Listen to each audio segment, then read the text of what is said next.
Hello friends, मैं हूं आपकी प्यारी निशा। ये है एक शिक्षाप्रद कहानी। माँ की उफ की दर्द भरी आवाज़ सुनकर रोज़ी भागकर अपने कमरे से बाहर किचन में आई। माँ अपनी कटी उंगली पकड़े कर्रा रही थी। रोज़ी भागकर फर्स्ट एड बॉक्स लेकर आई, जल्दी से उसे खोला, डिटॉल से माँ की उंगली से निकल रहे खून को साफ किया और बैंडेड ढूंढने लगी। बेटा, आज एक बैंडेड तो मैंने रमिया के पैर के अंगूठे पर लगा दी थी। आज सुबह रास्ते में ठोकर लग जाने से वह बहते खून के साथ ही हमारे घर आई थी। दो मैंने उसे और दे दी थी कि ज़रूरत पड़ने पर पुण्य बदल लेना। अब बैंडेड तो है नहीं, मैंने सोचा था कि कल और मंगवा लूँगी। तुम ऐसा करो, एक चम्मच में थोड़ा सा सरसों का तेल और हल्दी मिलाकर गर्म कर लो और रुई पर रखकर बैंडेड से बांध दो। हल्का सा ही कट है। क्या माँ, ये कौन सा इलाज करने के लिए कह रही हो मुझे? और कट छोटा नहीं है, कुछ गहरा है, इसीलिए आपके इतनी दर्द हुई है। बिल्कुल पास में ही तो मेडिकल शॉप है। कहते हुए रोज़ी तुरंत अपने एक्टिवा की तरफ दौड़ी। नहीं, रात के 9 बज चुके हैं, इतनी रात में तुम कहीं नहीं जाओगी। और जिसे तुम पास कह रही हो वे अंधेरी गलियों से निकलकर 1 किलोमीटर का रास्ता है। देखो, अब खून बहना भी बंद हो गया है।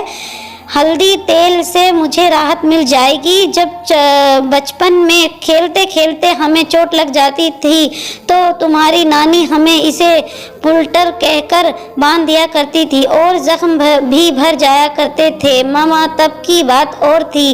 अब तो आप हमारा इलाज ऐसे नहीं करती ना। फिर आपने मुझे बैंडेड लाने से क्यों रोक दिया?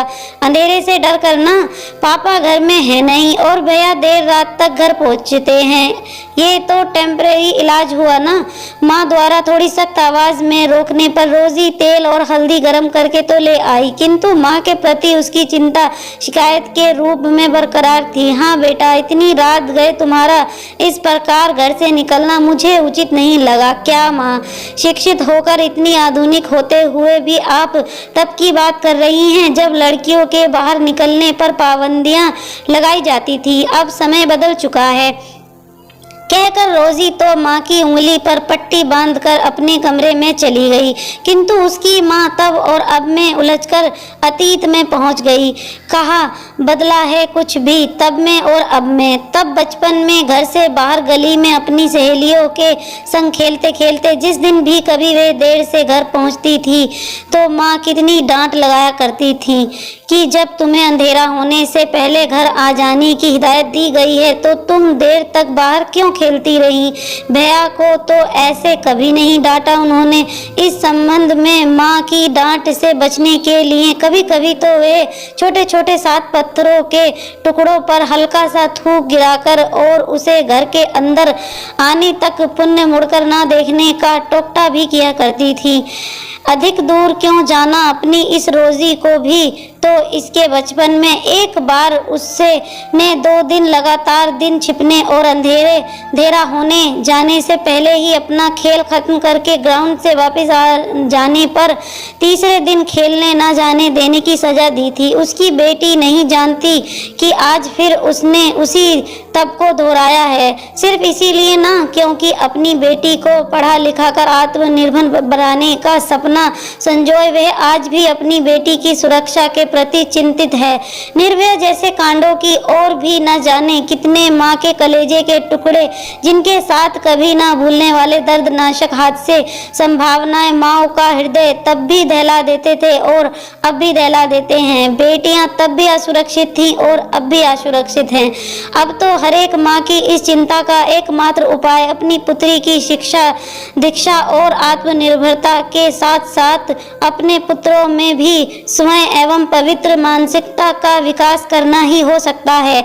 इस दृष्टि से पुत्रों की माँओं की जिम्मेदारी और भी बढ़ गई है। प्यारे दोस्तों, इस कहानी से हमें यही शिक्षा मिलती है कि बेटी बेटे में भेदभाव ना करते हुए भी बेटियों को घर से बाहर रात के अंधेरे में निकालने से डर लगता है।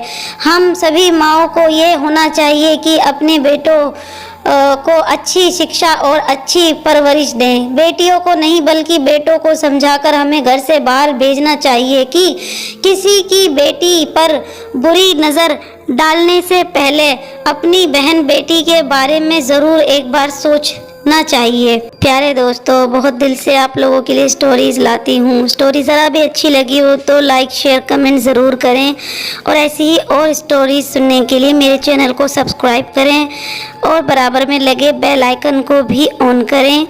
Thanks for watching. अल्लाह हाफिज़।